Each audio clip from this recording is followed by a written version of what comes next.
The Jewish mystical tradition, the Kabbalah, formed an integral part of the Torah's transmission from its very beginnings. The earliest Kabbalistic works are attributed to Abraham, the first Jew, or even earlier to Adam, the first man. The Talmud and the Midrashim incorporate many Kabbalistic passages.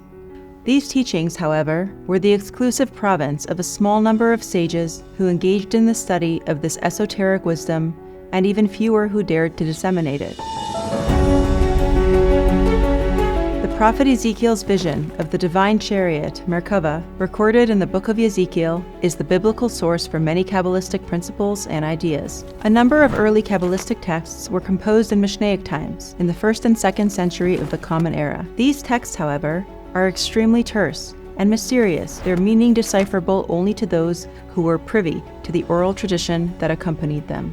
The great Mishnaic sage Rabbi Shimon Bar Yochai taught the wisdom of Kabbalah to a close circle of disciples. These discourses and discussions were recorded in the Zohar, which remains the most basic text of Kabbalah. The Zohar, however, would remain a secret text for more than 1,000 years, although snippets of it found their way into some of the Torah works composed in the interim.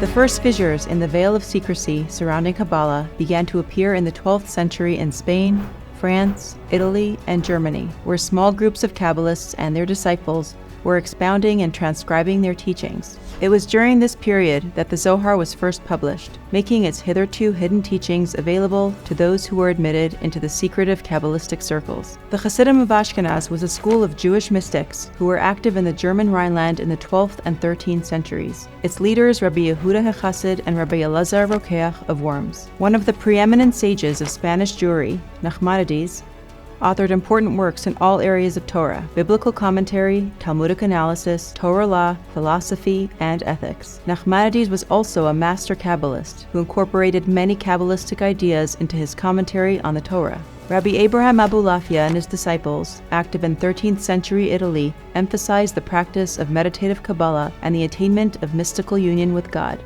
Other noted Kabbalists of the medieval period include the anonymous author of the foundational Kabbalistic work Ma'arechet HaElokut and Rabbi Yosef Gikatila, Rabbi Menachem Merkanti, Rabbi Meir ibn Gabbai, and Rabbi Yehuda Chayat. Despite the surge in dissemination by the medieval Kabbalists, Kabbalah was still a secret discipline, studied and taught by an exclusive circle of mystics. The next breakthrough came in the mid-16th century, when Tzfat, a city in the north of the Holy Land, became a center of Jewish mystical learning. One of the early teachers of Kabbalah in Tzfat was Rabbi Shlomo Alkabetz, who is known as the author of the mystical poem Lecha Dodi, Come My Beloved to Meet the Bride, sung in Jewish communities on Friday evening to welcome the Shabbat. Rabbi Yosef Karo, known primarily as the author of the Shulchan Aruch Code of Jewish Law, was also an accomplished Kabbalist, who recorded his mystical visions in his Magid Mesharim. At the hub of the Tzfat mystics were two great teachers of Kabbalah, Rabbi Moshe Cordovero, known as Ramak, and Rabbi Yitzchak Luria, known by the acronym Ari, the Lion. Ramak's encyclopedic Pardes Ramonim, Orchard of Pomegranates, was a first-of-its-kind, systematic explanation of the multitude of worlds, virot, and concepts that populate Kabbalistic teaching. Ari, although his sojourn in Tzfat was cut short after only 2 years when he died in a plague at the age of 38, left behind numerous disciples and a vast body of teachings.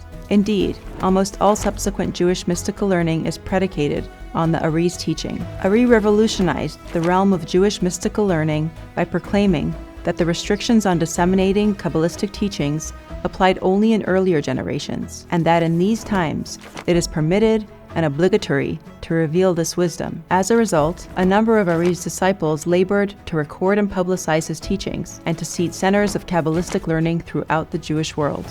One of these disciples, Rabbi Israel Sarug, traveled for 20 years throughout Italy, the Balkans, Germany, Poland, Turkey, Egypt, and elsewhere to introduce the Lurianic Kabbalah.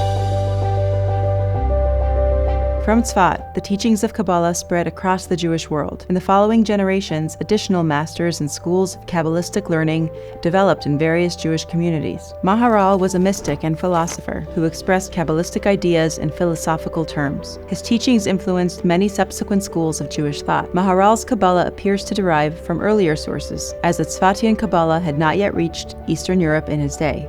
There is a tradition that Maharal used Kabbalistic formulae to create a golem, a humanoid, to save the Jewish community of Prague from the frequent blood libels of the time. Another influential figure in Jewish philosophy and mysticism was Rabbi Yeshayahu Horowitz, who served as a rabbi in numerous Jewish communities in both Europe and the Holy Land, including Dubna, Frankfurt, Prague, Jerusalem, Tzfat, and Tiberias. He's known as Shalah, after his magnum opus, Shnei Luchot HaBrit, 2 Tablets of the Covenant, which blends Kabbalah, Talmudic discourse, Torah law and customs, biblical commentary, and ethics. Shalah's works incorporate the teachings of Ramak and Ari and their disciples. Other 16th and 17th century Kabbalists include Rabbi Yisrael Najar of Gaza, Rabbi Menachem Azaria di Fano of Italy, and Rabbi Naftali Hertz Bachrach of Germany. Prominent 18th century Kabbalists include Ramchal, a prodigious author of Kabbalah, philosophy, ethics, and poetry, and Rabbi Chaim ibn Attar.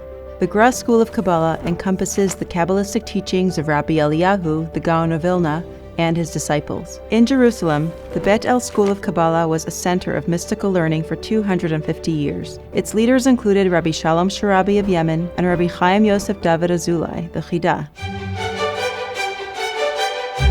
Notwithstanding all of this activity and publications, Kabbalah remained a closed book for the great majority of Jews. The teachings remained esoteric, requiring a subtle mind and extensive knowledge and training to properly understand. As a rule, the restrictions placed on the study of Kabbalah were still widely enforced. For example, a person had to be past the age of 40 and had to be thoroughly versed in the revealed portions of the Torah, such as Talmud and Halacha, before they would be permitted to approach its hidden element. The final breakthrough, which paved the way for the realization of the Ari's declaration that the time had come for the inner soul of Torah to be revealed, came with the founding of the Hasidic movement by Rabbi Yisrael Baal Shem Tov in 1734. In addition to revealing an entirely new dimension of Torah, Hasidism also popularized and made accessible the teachings of Kabbalah by explaining its ideas in ways that made them comprehensible and applicable to all.